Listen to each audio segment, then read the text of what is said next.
আজ বানাবো পটলের নিরামিষ রান্না, পটল ভাপা। দেখো কি করব। প্রথমে পটলগুলো এক এক করে সবগুলো ছুলে হাফ করে কেটে নেব।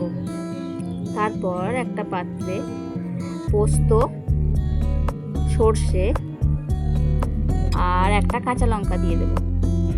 তারপর এগুলো সব নিয়ে একটা মিক্সিতে নিয়ে সুন্দর করে একটা পেস্ট বানিয়ে নেব। তারপর হাফ করে কেটে রাখা পটলগুলোর মধ্যে এক এক করে নুন, হলুদ মাখিয়ে তেলে ভেজে নেব।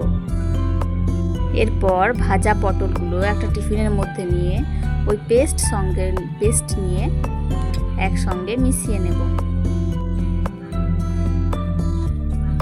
মিশিয়ে নেওয়ার পর উপর থেকে চেরা কাঁচা লঙ্কা আর একটু কাঁচা সর্ষের তেল ছড়িয়ে দেব। তারপর সামান্য নুন দিয়ে টিফিনের মুখটা বন্ধ করে কড়াইয়ের মধ্যে জল বসিয়ে টিফিনের মুখ বন্ধ করে কড়াইয়ে বসিয়ে দেব। কিছুক্ষণ পর যখন 15-20 মিনিট পর খুলে আস্তে আস্তে দেখব কীরকম। এখন ঠান্ডা হয়ে গেছে তাই খুলে দেখে নিলাম। খুবই সুন্দর তৈরি হয়েছিল। অবশ্যই বাড়িতে বানিয়ে জানাবে কেমন লাগলো, কমেন্টে বলো সবাই।